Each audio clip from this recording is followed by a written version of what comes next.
This is the fourth episode in an ongoing series and the second episode covering the disappearance of Sonya Tukes. This episode contains detailed discussions of intimate partner violence. If you are in need of resources, please reach out to 800-799-SAFE or thehotline.org.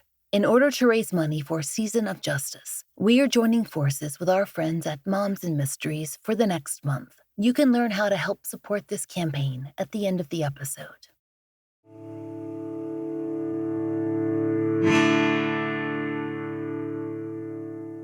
This is the Fall Line. Last episode, we began our coverage of the disappearance of Sonya Tukes, a 22-year-old mother from Tennille, Georgia. If you'll recall, Tennille is a tiny town in Washington County, which sits on the CSRA, the Central Savannah River area of the state. It's made up of 14 counties here in Georgia and another 7 in South Carolina, and includes larger cities like Aiken and Augusta. But there are plenty of tiny towns, too. Tennille is one of them. So is Sandersville, the Washington County seat. It is much better known than Tennille, though it's still small, mostly because it's home to Georgia's white gold mines. That's kaolin, or white clay, or chalk. You probably use products containing kaolin every day, and the mining operations that are built around its production are a major source of income for the region. But they also mean that Sandersville is full of areas that are dangerous. If caution isn't taken, abandoned mines and pits that companies have warned residents to stay away from. Remember that. We'll come back to it later in the episode. But first, we need to pick up where we left off. May 10th, 2004. Sonya Tukes had been living with her sister Barbara for only a few days. She'd recently left what her family describes as a violent domestic situation. And, as we told you in the last episode, the Macon Telegraph reported in May of 2004 that both Sonya and her then-boyfriend had been arrested just days before. Here's how we described it last time, as based on the Telegraph's 2004 reporting. Quote, the two had been charged with simple battery May 5th after they fought with each other. In a 2023 interview with WJBF, current Sheriff Joel Cochran said, quote, it's my understanding that she had some interaction with law enforcement dealing with some domestic issues. Again, we want to stress, as we did last time, that without her file, our FOIA has not been fulfilled. We cannot provide full context on that situation. But, as Barbara explained to WJBF this spring, quote, she met him at a young age, and she couldn't be apart from him. Then, when the violence got started, we used to always try and tell her, you're better than that. You don't need that. But after the arrest, Sonya had left. According to what Barbara told us, she'd only been at Barbara's house for a few days and had moved into her spare bedroom. If you'll recall, Sonya Tukes was last seen by her family on May 9th, 2004, Mother's Day. She spent the afternoon with her relatives, her mother and her sister Barbara, and then had gone out with Barbara for some relaxation, but they'd returned home pretty early. After all, Sonya was scheduled to work that morning, and according to what her sister told WJBF, she'd prepared for that. She'd gone to bed early after dropping her son off at his grandparents' house. Because she was working with Shepherd Construction on a new road project, her hours were long, and she had hot, hard work ahead of her. She hadn't planned on leaving the house again, as far as Barbara knew. She remembers seeing Sonya dressed in her PJs, a t-shirt and shorts, as she headed into her room. Barbara shared a separate room with her boyfriend. So, as far as she knew, when they headed to their beds, Sonya was turning in for the night. And based on reporting, it seems that authorities believe that Sonya was too. But around 1:30 on May 10th, something happened. The phone rang. Not that Barbara or her boyfriend knew it then. They were asleep. But when Barbara checked the caller ID later, she knew a call had come in, and Sonya must have heard it.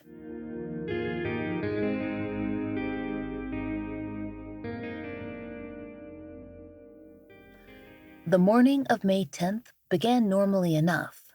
Barbara's boyfriend had left early for work, and Sonya would have too, so it wasn't strange to Barbara that she was in the house alone. Barbara was still on maternity leave, so she was home when the phone calls began to come in. Remember, this was 2004. They still had a landline. Many of you probably grew up with landlines, but in case you're unfamiliar with how caller ID functioned 20 years ago, let us explain. Back then, caller ID was a feature that either displayed on your phone, like you'd see on a mobile phone today, or else through an external device that we hooked up to our landlines. It looked like a little display screen. You could scroll through and see all the numbers that had called, whether or not the person had actually left a message. But it wasn't like today's cell phones, in that you were always checking your phone. You checked caller ID when you'd been out of the house, the same way you'd check for voicemail. And Barbara, she had been home all morning. She didn't have any reason to think that there was an issue, not until a call came in from Sonya's employer, asking why she wasn't at work. Barbara thought that Sonya was at work. So that's when she decided to take a look at the caller ID and saw that a phone call had come in early that morning. According to Barbara, she recognized the number. She knew that call was from a payphone, and she said that she believed that Sonya's estranged boyfriend had called from that particular number before. According to NBC 41, investigators would indeed later, quote, trace the call to a payphone on the outside of town at a service station, though, of course, they could not say for sure who had used the phone that morning to call Barbara's residence. But as WJBF reported, Barbara suspected that Sonya would have recognized that number. As she told Renetta, quote, she knew it probably was him. He had called before off that number. According to WJBF's recent reporting on the case, the payphone was located at a Citgo on Highway 15, though, of course, it's no longer there today. In Renetta's reporting, the time of the call is narrowed down to about 1:15 a.m.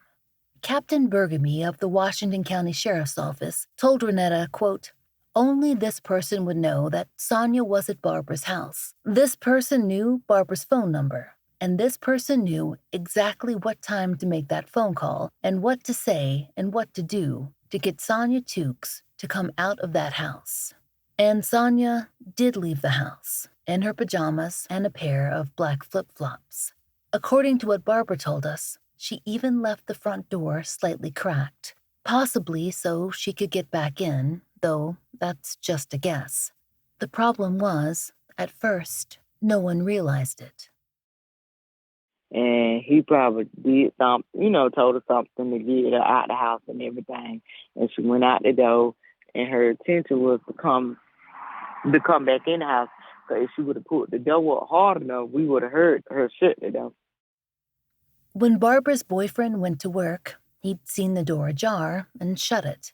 He thought that one of the three of them had accidentally left it open, not that Sonya had gone out. So Barbara had no sign that anything was amiss, not until the construction company called to say that Sonya missed work.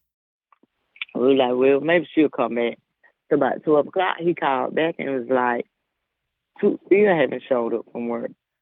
Still, at that point, Barbara wasn't convinced that anything was wrong. She figured that Sonya would show up. But then a friend called after work to say that her sister had never arrived. And that was too far out of character. Sonya was not just going to take off and leave her responsibilities behind, not without calling Barbara. And when she found out that no one else had heard from Sonya, well, she knew that her sister wasn't going to leave her son. It was out of the question. So that's when I called the police and, tried to put out a missing report. They told me I had to wait the 24 hours. The 24 hours was that night, about 10:30. So that's when I called the police, and it's when they came and got everything, all the information and everything. Were most of y'all agreed that you were pretty suspicious of the same person? Yes, because she had always said if anything happened to her, it would be him.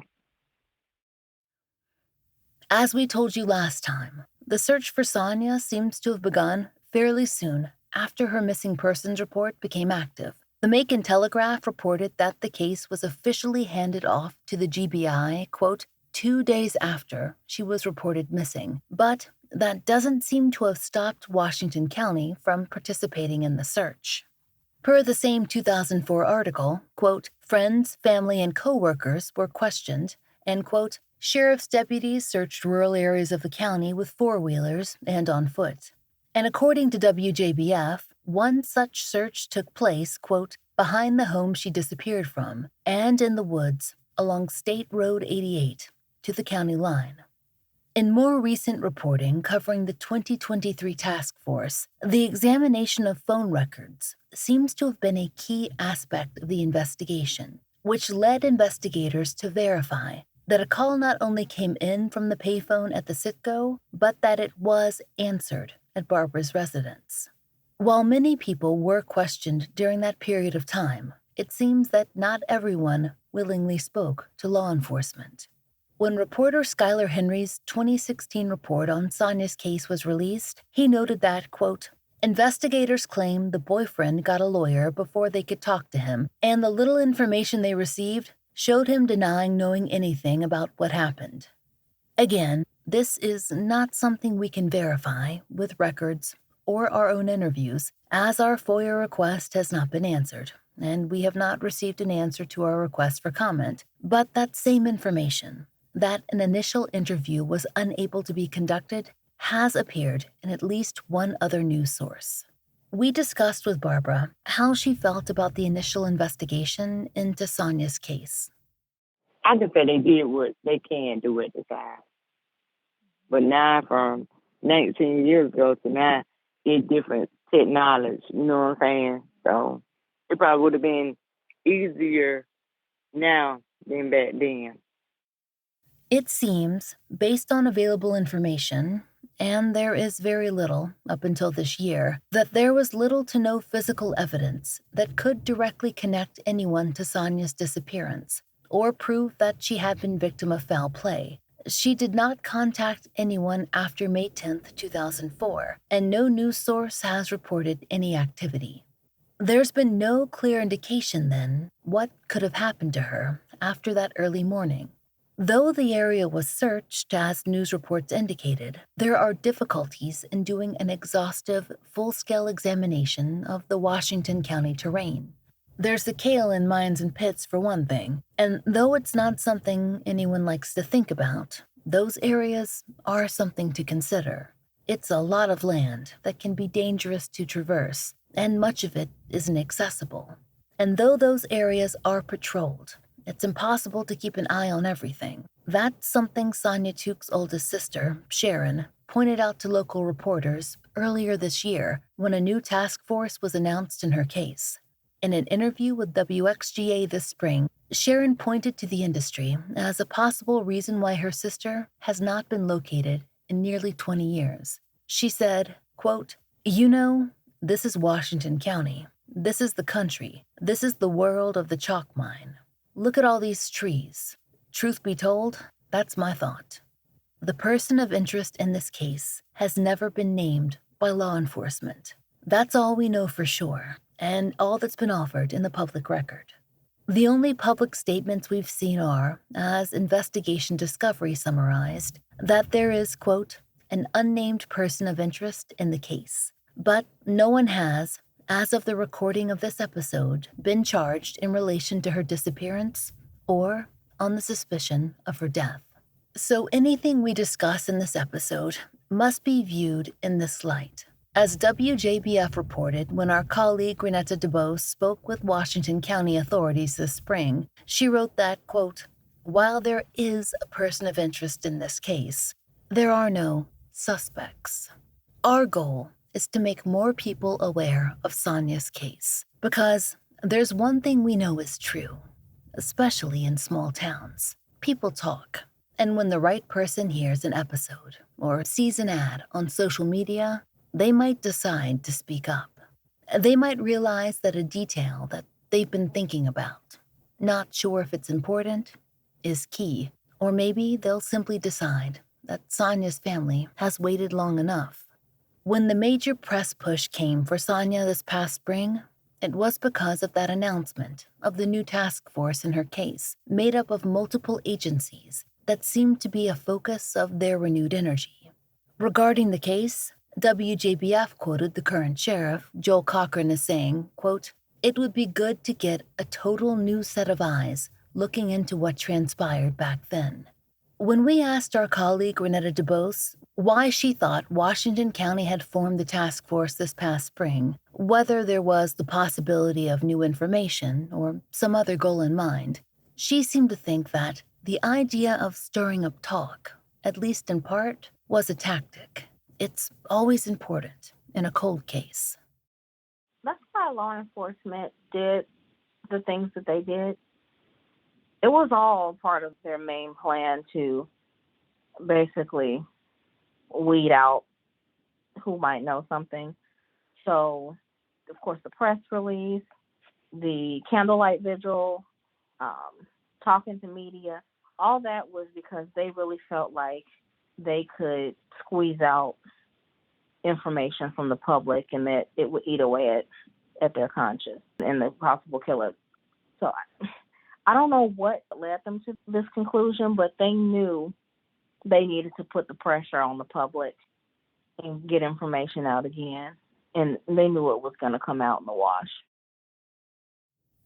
That has been a hard thing for Sonya's family to wait for, because there have been times that they've hoped that someone would come forward with information. Barbara told us that people have made some overtures, but that they've never followed through with the kind of proof that authorities would need. Sonya's siblings have had to watch their mother wait for news. It hasn't been easy. In 2016, Susan, Sonya's mother, told NBC 41, quote, "I'm the type of person now that because of all this, I like to be by myself. I can't take it. I'm going through so much. I can't take this. I can't." Barbara told us that the holidays are the most difficult. Mother's Day and her birthday, they're the two hardest times for my mom. So I try to I give her space because I don't know what kind of mood she in. I just try to give her space and keep an eye on her them 2 days. She took all the pictures down that remind her of Sonya, because she said, I didn't even know she had took all the pictures down. And she was like, once she come in the house, it break her down. So she had to take the pictures down and everything. When Sharon, Sonya's older sister, spoke with reporters at the candlelight vigil this spring, WXGA quoted her as saying, "I need answers, not for me. I need to know for my mom and for my nephew." Sonya's son is an adult now, in his mid-20s, and Sonya's mother has spent nearly 2 decades waiting. The round of interviews this spring were emotionally exhausting for her, but she still spoke to reporters. As she explained at the vigil, she needs the community's help.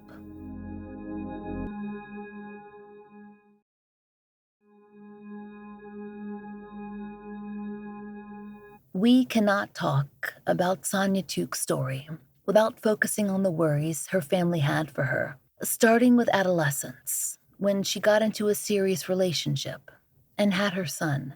Domestic violence, or as it's more commonly known now, IPV, or intimate partner violence, has been a recurring theme in both interviews and in coverage of her case, and in the concern everyone had for her. Though the police have only spoken on record in recent interviews about the arrest that came just days before her disappearance in 2004, which included both partners, we know that law enforcement engagement in partner violence situations can be complex, and procedure for who is arrested and when varies. And we aren't speaking of Sonya's case alone. We want to focus on what it means for other people too. For any person leaving a situation where intimate partner violence is a factor, the leaving itself, both preparing to leave and physically making the transition, is a precarious time. Sonya disappeared within 5 days of her move to Barbara's house, and she's certainly not the only person to have been in that situation. To help us discuss this issue, we reached out to a friend of the show, Amy Hutzel. She's the program director of the Sexual Assault, Child Abuse, and Human Trafficking Unit of the Georgia Criminal Justice Coordinating Council, or CJCC. Amy has been on the show before to discuss her work on the cases of some of the identified and unidentified victims of Samuel Little here in our state. Amy was able to connect us with Jennifer Thomas, a leading expert on intimate partner violence here in Georgia, and the former director of the Georgia Commission on Family Violence. Jennifer is currently with CJCC and was kind enough to walk us through some of the questions we had and to share that information with you. Jennifer is speaking generally here, as she is not an expert on Sonya's case and has not been asked to consult on it. Rather, we asked her to speak on the topic of intimate partner violence and what risk factors arise when one partner leaves a potentially abusive situation. While we're speaking, you'll hear Jennifer mention Dr. Jacqueline Campbell in the next section. She's referring to one of the nation's leading experts on intimate partner violence. Dr. Campbell is, per Johns Hopkins, quote, a national leader in research and advocacy in the field of domestic and intimate partner violence, or IPV. She has authored or co-authored more than 230 publications and 7 books on violence and health outcomes. Her studies pave the way for a growing body of interdisciplinary investigations by researchers in the disciplines of nursing, medicine, and public health, end quote. We know that the most dangerous time for a victim of IPV is when they have left that relationship. In Georgia, I was privileged to be part of our statewide fatality review project for a number of years. And what we saw in reviewing those homicide cases was that, by and large, the majority, well over the majority, the victim at the time of their death had been or were making and taking steps to leave that relationship. If the perpetrator is losing power and control, right, which is what IPV and domestic violence is about. At its core, it's about one person attempting to maintain or gain power and control over another person. And if the offender of IPV senses that they are about to lose that control, not all will result in a homicide, but we have found by and large that is sort of the most at-risk or dangerous time for a victim. In our research and looking at domestic violence deaths and also near fatalities, so we had the privilege to sit and talk to victims of a near fatality, survivors who had been shot multiple times but survived and were able to sort of tell their story. We learned some risk factors, or as Dr. Jacqueline Campbell many years ago identified these as lethality indicators. And so, we're looking at, and we found several risk factors or lethality indicators that talk about, these things were happening prior to the individual losing their life. So what we found was sort of one of the most common themes or most common factors we found was that a history of physical abuse or emotional abuse or some other type of abusive behavior that had happened in the relationship. So I guess what I'm saying is that the homicide was not the first time that the perpetrator had used violence against their victim, right? So there was a history of violence. We saw that the violence had started to increase or intensify in its severity. And so, what may have started out as maybe just stalking or checking your phone or looking at where you've been and who you've been with, and that increased over time into becoming more like physical violence. The types of violence had increased in severity and also frequency. Stalking, definitely we saw stalking as a behavior that we saw in cases that we had studied. And an interesting link that we also found was strangulation, that an individual who has been strangled by their partner is 8 times more likely to be, unfortunately, killed by that person. And what we found is that they're not killed by strangling. It's most often a firearm that's used. But the act of putting your hands on another person's throat and being able to impede their airway and blood flow literally, I have your life in my hands. And we really saw a definite link between that also. Not surprising, the presence of a firearm. By and large, most of the domestic violence cases that we studied, the weapon of choice or the weapon that was used was a firearm. And so if there's a firearm, then the potential for death and harm of that victim is increased. Suicide attempts or previous suicide attempts by the perpetrator, co-occurring depression of the perpetrator, and then also alcohol or drug abuse, prior threats to kill the victim, threats or harm against children, abuse while pregnant, harm to pets.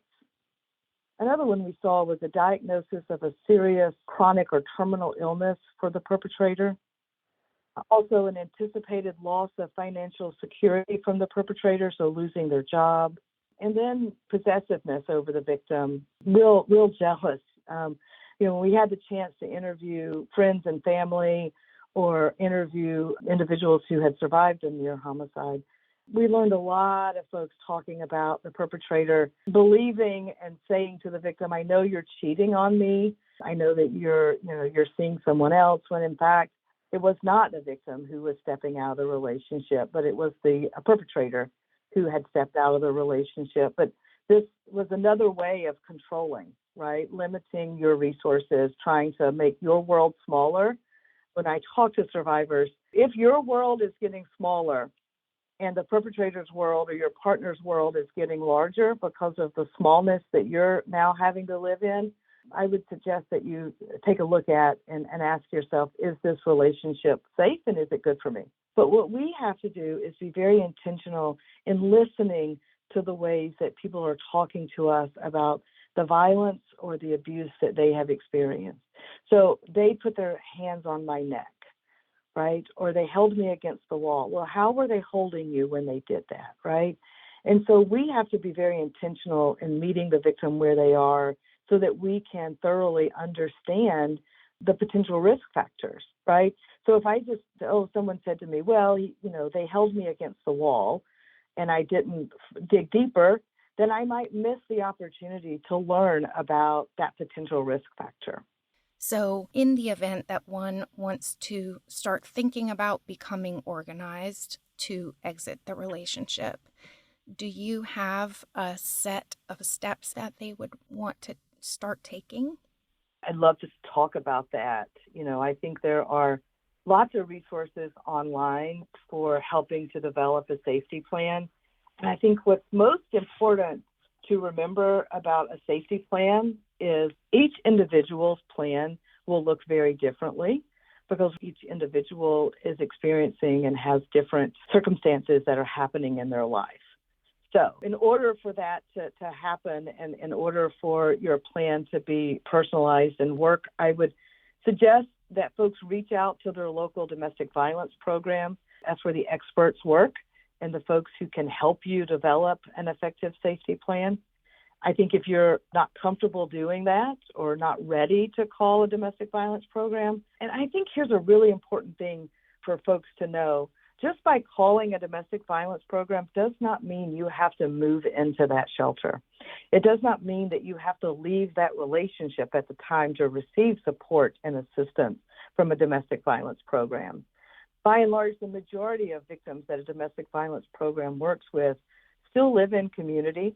Maybe some of them are still with their partner, trying to develop plans so that they can leave that relationship safely and do so, with their kids, really trying to do that in the safest way possible.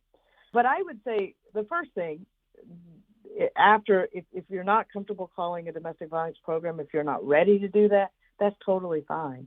Finding a friend, someone that you can talk to, someone that you can share this information with that feels safe to do so. If you're looking and thinking about searching and doing some research, let's say you're going to research your domestic violence program or you're going to research a safety plan, I think technology safety is so important. Like learning how are you going to clear your search history. If your partner, has a tendency or has ever looked at your phone or looks at the computer that you're using, wanting to make sure that you are, sort of covering your tracks and making sure that what you're doing is not leaving indications to your partner that you're about to leave that relationship. Jennifer's advice is something that we hope can be useful to listeners, and we have provided further resources in our show notes as well.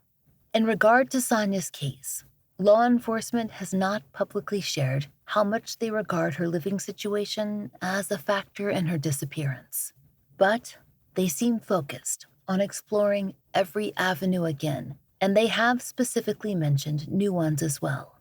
At the event in May, the sheriff brought up the potential of scientific advances. Per WXGA, quote, Sheriff Cochran said he hopes new forensics will help solve the case and bring answers for the family. What could those forensics be? Unlike the case of Travis Smith, whom we discussed in the first 2 episodes of this season, there are no clear indications in Sonya's public case information. But a lack of availability doesn't mean much. Law enforcement holds things back, and there could be evidence that has never been discussed until now. What specific tips they're hoping will come in, though, we don't know. So, it's important that anything, no matter how insignificant, is considered. A rumor, a chance sighting, even something that you found out years later. It could be important for Sonya and her family. Her mother is tired and tired of waiting.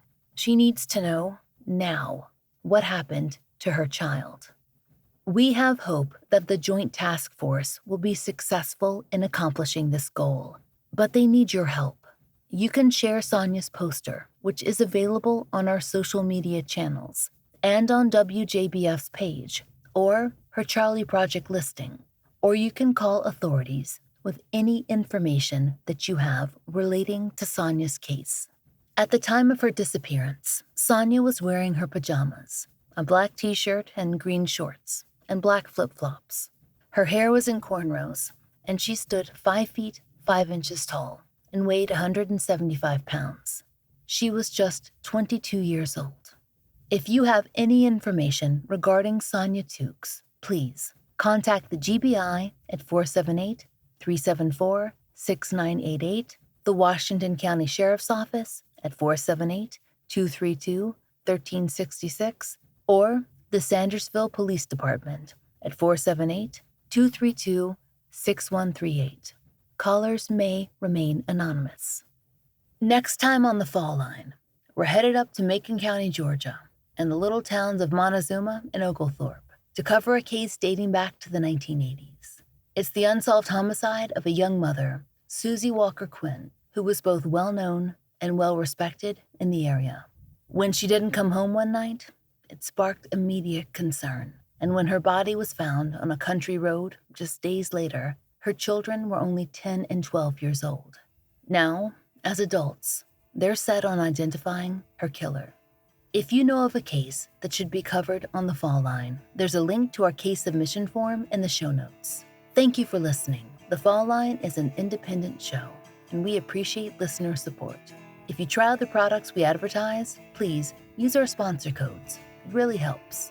And please take a moment to rate and review our show in your podcast app of choice. If you're interested in pre-ordering my book, which covers more than a year of my life working on a Jane Doe case and the world of forensic scientists who resolve unidentified persons cases, you can find a link in our show notes. It's called Lay Them to Rest, and it's out this October. Pre-ordering the book is a big factor in its success. And if you pre-order the book, there are opportunities to gain access to exclusive bonus material, like a full-length podcast episode covering a cold case briefly touched on in the book, and a book release Zoom hangout with special guest Josh Hallmark. We'll be discussing our experiences working on Doe cases. You can find details on getting your bonuses by following the link in the show notes. If you already pre-ordered from anywhere, no problem. You are eligible too. If you'd like to support the podcast and the stories we cover, join us on Patreon or Apple Premium.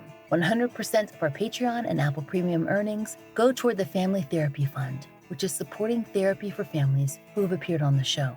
On Patreon, you can get early release ad-free versions of our regular episodes for $5 a month. If you prefer Apple Premium, you can subscribe there too. The Fall Line is written, hosted, and researched by Laura Norton, with additional research assistance by Brian Waters, Kiana Burgess, and Michaela Morrill. Interviews by Brooke Hargrove. Produced, engineered, and scored by Maura Curry. Content advisement by Brandy C. Williams and Vic Kennedy. And, as always, our most special thanks to Liz Lipka. This month, you can join us in supporting Season of Justice. In order to support our collaboration with Moms and Mysteries, you can share our social media posts regarding the campaign. You can join us today in supporting Season of Justice with a donation by visiting givebutter.com/fallmoms or texting FALLSOJ to 53555. This nonprofit is very personal to us. Let us explain why. So far, 5 families featured on our show have had their awareness campaign grants funded through Season of Justice, including billboards and similar campaigns for Chito Garibay, Leon Laureles, Jackie Nguyen and Nut Fan, Janice Becky LaPlante, and Matthew Grant. We've been supporting this nonprofit monthly since November 2022, and we hope you'll join us.